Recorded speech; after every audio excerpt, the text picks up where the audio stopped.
Bethlehem की ओर यात्रा। इस आगमन काल में हम बेथलेहम की ओर यात्रा कर रहे हैं 25 तारीख प्रभु यीशु का जन्मोत्सव मनाने के लिए, और हम यात्रा कर रहे हैं उस बेथलेहम की ओर। तो आज के पहले जो दिन हो गए हैं, मुझे विश्वास है कि आप हर दिन जो व्यक्ति हमारे साथ इस यात्रा में शामिल हुए हैं, आप उनका साथ पूर्ण रूप से निभाए हैं और लाभ उठाए हैं। और आज हमारे साथ जुड़ रही है राहाब, जिनके बारे में हम योशुआ के ग्रंथ अध्याय 2 में हम पढ़ सकते हैं, और इनका नाम प्रभु यीशु के वंशावली में दिया गया है, या मत्ती रचित सुसमाचार में हम पढ़ सकते हैं। और इसलिए हम कह सकते हैं राहाब एक प्रकार से यीशु के साथ जुड़ी है। ना केवल वो उनके मुक्तिदाता है, बल्कि वो हम कह सकते हैं वो मुक्तिदाता की मां भी है। जैसे इब्राहिम मुक्तिदाता के पिता हैं, दाऊद भी उनके पिता हैं, क्योंकि वो उस वंशावली में आते हैं। तो हम कह सकते हैं राहाब यीशु की मां है, यीशु राहाब की बेटे हैं। लेकिन शायद यदि आप राहाब के बारे में आप सुने नहीं हैं, आप उतनी जानकारी नहीं है, तो आप इनके बारे में जानने के बाद मेरे इस वाक्य से आप शायद चकित रह जाएंगे। योशुआ के ग्रंथ में हम राहाब के बारे में आइए थोड़ा सा जानने का प्रयत्न करते हैं। जब योशुआ और इस्राएली यरीको पहुंचे थे, वहां उनको पता चला है कि वहां आसान नहीं है अंदर जाना, क्योंकि वो एक बहुत बड़ा एक शहर था, वास्तव में देश है, लेकिन उसका चार दीवार इतना मजबूत था कि अंदर जा नहीं सकते आसानी से। इसलिए योशुआ 2 पुरुषों को गुप्तचर के रूप में वहां भेजे, ये पता लगाने के लिए हमें कैसे क्या करने से हम अंदर जाके हम उसको अपने अधीन कर सकते हैं। तो ये दोनों पुरुष भेद लेने के लिए वहां यरीको जाते हैं। यरीको उस चार दीवारी के बाहर भी कुछ गरीब लाचार लोग रहते थे, उनमें से एक घर में जाके ठहरते हैं। वो घर रहता है राहाब का, और वो रहती है वेश्या। उनके घर में ठहरने के बाद जब यरीको के राजा को पता चलता है कि ऐसे 2 व्यक्ति भेद लेने के लिए आए हैं, जानकारी जुटाने के लिए आए हैं, ताकि उनके ऊपर कभी ना कभी आक्रमण कर सके और उसको अपने अधीन में कर सके, इसलिए वो सिपाहियों को भेजकर राहाब से पता लगाते हैं और उनसे कहते हैं कि ऐसे कोई आए हैं तो बाहर भेज दो। लेकिन वो कहती है कि नहीं, ऐसे कोई आए नहीं है। वो छुपा लेती है उनको। वो घर में अंदर जाके छानबीन करते हैं, फिर भी उन लोग उन दोनों व्यक्तियों को नहीं पकड़ पाते हैं। उसके बाद में राहाब अपना विश्वास प्रकट करती है ईश्वर पर। वो यह बताती है कि उसने पहले से ही सुना है कि ईश्वर इस्राएलियों को मिस्र से बाहर निकाल ले आए और वहां क्या क्या चिन्ह दिखाए, साथ ही जैसे उन लोगों को समुद्र पार करना पड़ा, उधर भी जो चमत्कार हुआ, ईश्वर उनको लाल समुद्र पार कराए, इन सब के बारे में उसको पहले से ही जानकारी थी। और जब उनको पता चला है कि उन लोग इस्राएली लोग यहीं आ रहे हैं, तो सब कोई डरे हुए थे। इसलिए ये राहाब अभी विश्वास कर लिए कि ये ईश्वर का हाथ है। ईश्वर की शक्ति के बिना, उनकी कृपा के बिना इन लोग ये सब नहीं कर सकते थे। इसलिए वो उनसे एक मांग करती है, दोनों व्यक्तियों से, आप लोग मुझे ये आश्वासन दो कि जब आप लोग इस देश को अपने अधीन में करोगे, मुझे मेरे परिवार को आप लोग बचा लेना है। तो इसलिए उन दोनों व्यक्ति ने आश्वासन देते हैं कि हमारा प्राण तुम्हारे प्राणों की रक्षा में जिम्मेदार होंगे, और कुछ शर्त भी रखते हैं, उसको आप उसमें पढ़ लीजिए। लेकिन उन लोग उनसे ये बताते हैं कि राहाब से, जब हम इस देश को अपने अधीन में कर दिए रहेंगे, जब हम इस पर आक्रमण करेंगे, तो तुम्हें एक काम करना पड़ेगा। जिस खिड़की से तुम हमें नीचे उतार कर भेज रहे हो, उस खिड़की में एक लाल रस्सी तुम बांध लेना, उसको देखकर हम तुम्हें बचा लेंगे। हमें याद करना पड़ेगा, हम इस्राएली लोगों को जब ईश्वर मिस्र से लेके आने के उस रात को भी वहां उनके दरवाजों पर मेमने का रक्त पोतने के लिए कहे थे। लाल रक्त का एक संकेत है, और वो भी मेमने का रक्त, वो मुक्तिदाता जो अपने लहू के द्वारा हम सबों को बचाते हैं, उसका एक प्रतीक है ये। और आखिरी में हम देखते हैं जो 2 व्यक्ति जो वहां रहने के लिए आए थे, उनमें से एक इससे विवाह करते हैं राहाब से। वो है सलमोन, जिनके बारे में हम मत्ती अध्याय 1:5 में भी यीशु की वंशावली में हम देखते हैं। ये सलमोन उन दोनों में से एक रहते हैं, वो राहाब से विवाह करते हैं। और राहाब हमारे लिए एक विश्वास का एक उदाहरण के रूप में नए विधान में पेश की गई है। मां मरियम के बाद यदि उस यीशु के वंशावली में दूसरी एक महिला जिसका नाम दोबारा नए विधान में आता है, वो केवल राहाब का नाम है। याकूब का पत्र अध्याय 2:24 और 25 में हम पढ़ते हैं, आप लोग देखते हैं कि मनुष्य केवल विश्वास से नहीं बल्कि कर्मों से धार्मिक बनता है।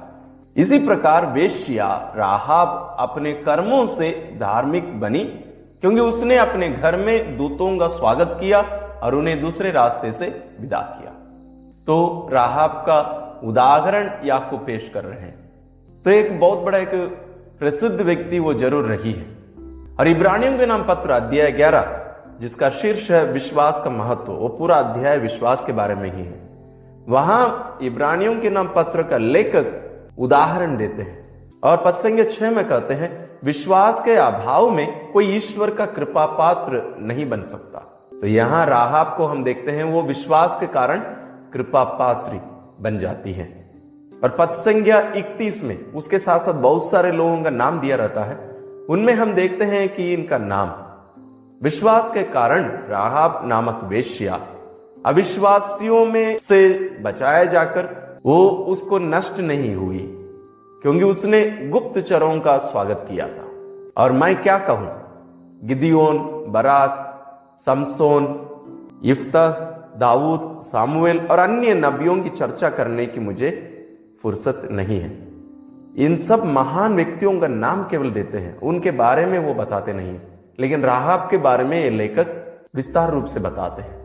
निर्गमन ग्रंथ अध्याय 12 में जैसे हम देखते हैं कि वो पास्का का मेमने का लहू, जैसे थोड़ी देर पहले मैंने जो बताया था, उसके बारे में हम निर्गमन ग्रंथ अध्याय 12 पद संख्या 12 और 13 में पढ़ते हैं। इसके साथ हम आइए राहाब की दृष्टि से प्रभु यीशु के जन्म को, प्रभु यीशु को हम जानने का प्रयत्न करते हैं।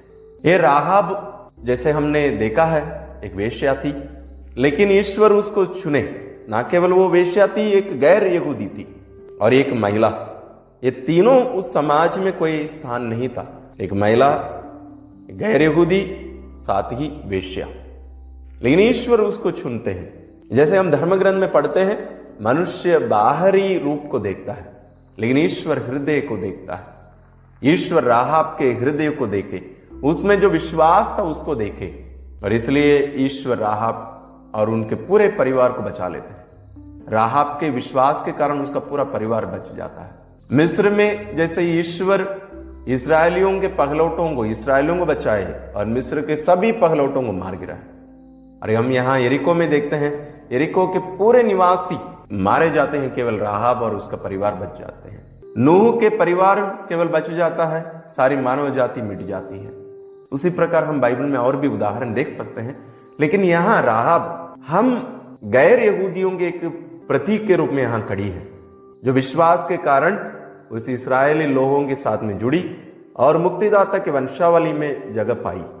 और दूसरी बात है, ये यीशु है, ये मेमना है जो अपने लहू के द्वारा राहाब को भी खरीद लिए हैं। उसको धोकर, अपने लहू के द्वारा धोकर उसको शुद्ध किए हैं, उसके सभी पापों से, उसके अन्य सभी कुकर्मों से उसको बचाए और नया जीवन दिए हैं।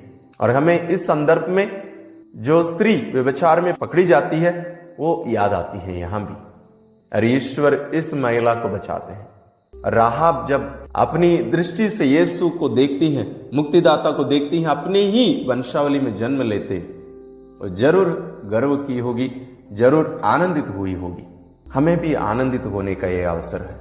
लेकिन आज इस यात्रा में हम राहाब से ये सीखते हैं कि हमें विश्वास करने की जरूरत है। नहीं तो जैसे प्रभु यीशु स्वयं कहे मत्ती अध्याय 21 पद संख्या 32 में, योहन तुम्हें धार्मिकता का मार्ग दिखाने आया और तुम लोगों ने उस पर विश्वास नहीं किया, परंतु नाकेदारों और वेश्याओं ने उस पर विश्वास किया।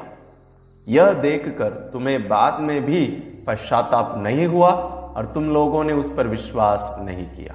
ये यीशु उन इस्राएलियों के लिए कहे थे जो यूहन्ना पर विश्वास नहीं किए और स्वयं यीशु पर विश्वास नहीं किए, लेकिन वेश्या और नाकेदार लोग, पापी लोग उन पर विश्वास किए थे और मुक्ति पाए थे।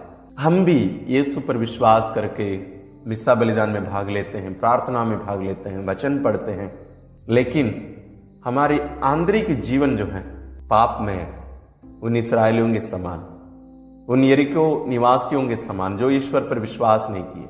आज राहाब हमें याद दिलाती है कि ईश्वर मन को देखते हैं, हृदय को देखते हैं। तो हमारे हृदय का शुद्धिकरण करने का समय है। आज विशेष रूप से राहाब जो हमारे साथ हैं, हम उनसे सीख लें। हम ईश्वर पर भरोसा रखना सीखें, हमें ईश्वर की योजना पर भरोसा करना सीखें। जैसे हमारी परिस्थिति कुछ भी क्यों ना हो, ना केवल पाप, अन्य भी परिस्थिति हो सकती है, बहुत कमजोर हो सकते हैं हम, लेकिन राहाब को बचाकर, उस वेश्या को बचाकर, अपने मुक्तिदाता पुत्र को उसके द्वारा इस दुनिया में भेजे, उसके वंशावली में भेजे। वो ईश्वर आज हमें भी याद दिलाता है, ये मुक्तिदाता जो जानवरों के बीच में जन्म लेने वाला है, वो हम हर एक के मुक्तिदाता है। वो अपने लहू के द्वारा ना केवल राहाब को बचाया, आपको और मुझे भी बचाने वाला है। हम उस पर विश्वास करने के लिए प्रयत्न करें और हमारी ये यात्रा सफल होने के लिए हम राहाब को अपने साथ लेकर आगे बढ़े। आइए हम प्रार्थना करें। परम पावन पिता, हम आपको धन्यवाद देते हैं आपके पुत्र हमारे मुक्तिदाता के लिए। और आज जब हम हमारे इस यात्रा में, बेतलहम की ओर इस यात्रा में हम राहाब को पाए हैं, हमें भी उनके समान विश्वास का हृदय दीजिए, ताकि हम आप पर पूर्ण विश्वास करते हुए हमारी इस यात्रा को आगे बढ़ा सके और आप तक हम पहुंचकर मुक्ति पा सके। हम ये प्रार्थना करते हैं अपने प्रभु क्रिस्त के द्वारा, आमीन। तो आज हमारे साथ राहाब जी हैं, आप उनके साथ रहिए, उनके बारे में जानिए, उनके साथ मनन करिए और बेतलहम की ओर आगे बढ़िए, वहां हम मिलेंगे। ईश्वर आपको आशीर्वाद प्रदान करे।